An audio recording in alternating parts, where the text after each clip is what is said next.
For thousands of years, we've landed the fish that fed Plymouth's coast, shaped our identity, and supported our community.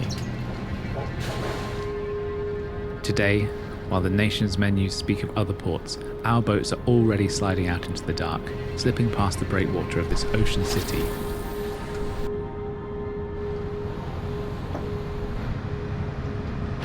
The weather, the waiting, the way we've always done things, our heritage, that's what made us what we are. Unseen, maybe, but rooted deeply in this harbour.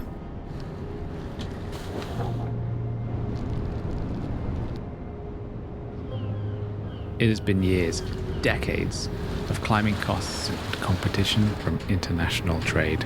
We watched the auction doors close, our best catch sent down the road so we could stay afloat. We passed our knowledge down through generations. Now fewer fishermen come. People want what's familiar, with little concern for what's in season, and don't even know our name. The mounting pressures threaten to pull us under.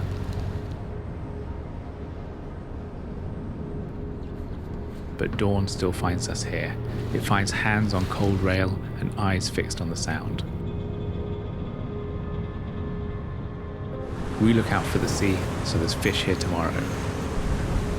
We do not win headlines, we do not shout our names from the rooftops, but tide after tide, challenge after challenge, the Plymouth fleet keeps fishing. Now, we ask you one thing. Remember where your fish came from, look past the label, and we'll keep bringing it home.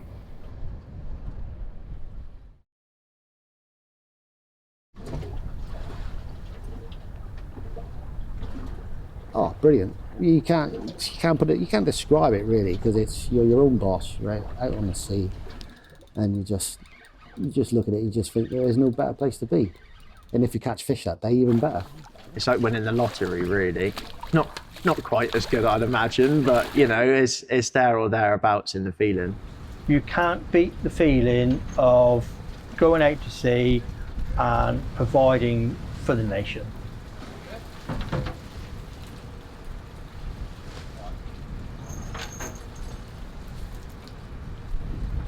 My name's Stephen Walker. I've been a fisherman for 35 years. I'm now skipper of the fishing vessel Kindred Spirit. Graham Searle, director of Emma Louise Fishing Limited. Been fishing 40 years. Been pretty much my job since I left school, really. I'm Tony Heineman. I fish out of Plymouth. I'm a rod and line fisherman. I've got my own 7-metre catamaran. I'm Rob Goodacre, and I was formerly a fisherman and left fishing to become a fish buyer for an export firm. From an export firm, I ended up working more for myself and eventually started my own company. I started at the age of 9, going out a couple of the times with my dad on a crabber. Got to the taste of the salt and got it in my blood from there. I'm primarily bass fishing, rod and line bass fishing. It's my main target species. I've never liked being on land. I've always preferred being on the waters. I'm called Anthony Newcomb. I commercially fish a 12-foot boat. I do nets and pots. It's a non-powered vessel. And I've been into fishing since I was about 2. My name's Ricky. I'm from Rexdown Fish Merchants. And what brought me to this? My dad started it in 1971. Okay, so I'm Caroline Bennett. I'm the founder of Solar Discretion. We founded it nearly 10 years ago, which doesn't feel possible, but there you go. We've been around this long. Well, basically, my name is Jacques Marchal, and I used to have a restaurant in Plymouth for about nearly 30 years. And since then, I've always been involved with trying to persuade people in Plymouth to eat fish. Cook it first and eat it. I was sat at home wanting to buy fish that was caught with as little damage to the marine environment as possible. And I could do that with, I don't know, meat or vegetables. You can choose to buy better farmed, better produced products. But with fish, it was just really hard to get any sense of traceability on where it came from. think we all need to start being able to more heavily brand our fish so that the public can actually know exactly what they're buying and know who they're buying it from as well. Because at the minute, you know, once it goes to a fish merchant, a lot of the time it loses its trace of whose fish that actually is, where it was caught, who caught it. Yeah, everybody wants the provenance of their fish. I mean, that's a big thing, which that boat is and what size boat it is. For the benefit of all of us, including fishmongers, it'd be amazing to see it where actually when you've got a bass that's laid on the ice there that you want to buy, you can actually see which boat that came from. Yeah, they should have a bit more clarity of where the fish coming from a lot of the time and how it's caught. Yeah, everybody wants the provenance of their fish. I mean, that's a big thing. Like farming's got it right. It's heavily promoted. It's really traceable.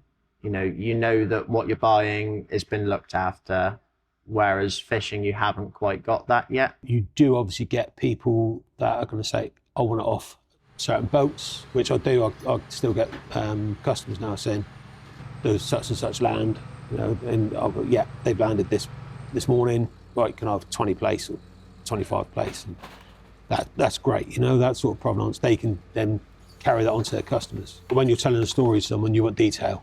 So that's where the whole Plymouth fish come into it.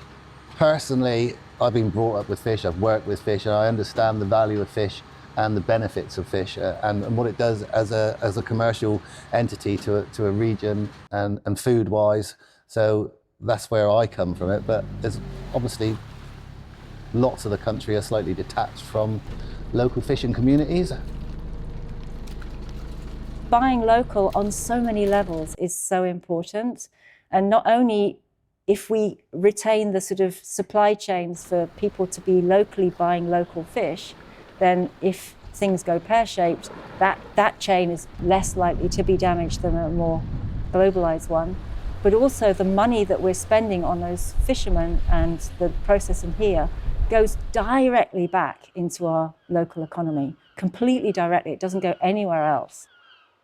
We will catch lemon sole, monkfish, John Dory. We catch them one at a time by riding a line. Whiting, haddock, bass. Types of fishing nets you use can determine pretty much exactly what you're going to catch. Octopus, squid. There's about 20 different species which we'll catch. And not just the species, the size. You know, the only fish we catch is all large size. Anything that we catch that we're not going to keep, it swims back. Anything we catch that's too small, it swims back. They're unharmed. We take the utmost care with looking after bycatch species. Everything goes back. You know, we keep what we need, and what we don't need goes back and will swim away. We fish with a method where we tow two nets alongside each other with a set of doors to spread the gear open. And the two nets then sort of create a giant sea between each net, and they're designed to keep the better quality fish. So the net itself has a square mesh panel in it. We have larger cod ends with 110mm cod ends to let out any juvenile fish. So 90% of what we catch, we keep. So there's very little discard in that sense of how we're fishing. I do care quite a lot about it. I always make sure if they're undersized and still alive, or if they're small and still alive, they always go back. Even if they're a centimetre under, they have to go back. So it's been hard, the market closing, but I think it's opened new avenues for all of us as well. Yeah, it's been tough. It has been really tough. I would say I'm fortunate in one way because I've got a vessel where I can work out of Brixham or I can work out of Newlyn. For the smaller vessels where they can't do that, it's been very difficult. Only the fish is there, but the point of sale is now in Newlyn or Brixham. So the added costs then of transporting the fish from Plymouth to either port is taking away the profitability of the smaller boats. It took a big effect on a lot of us. You know, we all had to change what we were doing. I mean, it pushed me to make some decisions that I probably was going to make long term anyway, but it pushed me to make those decisions a lot quicker than maybe than I was ready to. But equally that was probably a good thing to have that little nudge in the right direction. So the PFSA has been great for Plymouth in the whole, because of it only started a year before the fish market shut down, and since that has shut down, we need something. We need something to push the harbour forward. And it's not just Plymouth. It's not, it's generic PFSA, but there's lots of people from different ports in the southwest and further afield that are actually a member, and it gives you a voice. It gets you around the table with the decision makers. Whereas otherwise, it's no matter how good you are at your job, you need a different entity in the business now. I think it's given us all a bit of a nudge to go and try some new things. Everything's changing anyway. Why not change a load of other stuff in the process, really? There's a multiplier that I was told many years ago that for every job at sea, it supports 14 jobs on land. I think it was 14. I don't know, I'm old anyway, so I don't really remember stuff like that. But there's a multiplier, and I sort of went, well, for every boat we lose at sea, that's 2 or 3 jobs. So that's 40 or 50 people essentially could be losing, maybe not losing their job, but losing work hours and stuff out of not being able to, not being supplied. So yeah, small scale fisheries are huge, and people don't understand how big it is. It's brought together the restaurateurs, the chefs, and just basically like people in the community who want to know that there is, although there's not a fish market here anymore, there is still a thriving fishing community. There isn't any youngsters coming in to take over from us. There's no youngsters coming through, and to be honest, when they've had enough, we'll have all had enough. So once we go, there won't be an industry. And that'll be it. Well, I hope the younger generation can come through, but like I say, it's unless you come from a family that's you're doing handed something and taking over the business, it's near enough a non-starter, because and the investment, you're going to buy a boat that can try and fish all year round, and then the license to go on it. It's a massive undertaking. I would love to pass the boat on. I'd give one of the boats to somebody if there was somebody young, keen and willing. I'd love the idea of helping somebody out. I wish there was a proper apprenticeship that people could do in both my side of it and being a fish merchant, fishmongers. I know there's something going on with that, but getting kids out of school, you can earn a fortune at sea. Not being funny, there's plenty of money to be earned if you're willing to work. If you're willing to get your hands dirty, then there's plenty of that. The money that comes into the city through the fishing industry, whether that be through chandlers, through engineers, general boat repairs, net repairs. Then you've got the fish, then you've got the fuel, then you've got the people on the quay. There's the multiple is there to see for everybody. What would you say to someone young if they're thinking about going into fishing? What would your message be? Definitely go for it.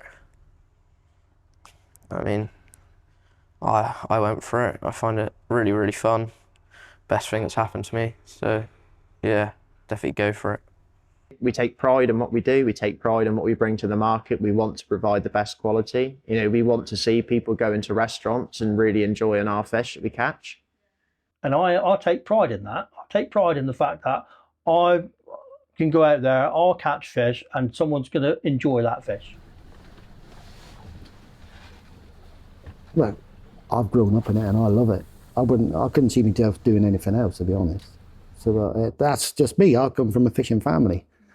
But you've got to love what you're doing, because it ain't a job where you just go in and you're doing it for the money, because, yeah, you wouldn't do it. You're not doing it for that. You're doing it for the love of doing it, basically. It's in my blood. It's not a living, it's a lifestyle for me. It is.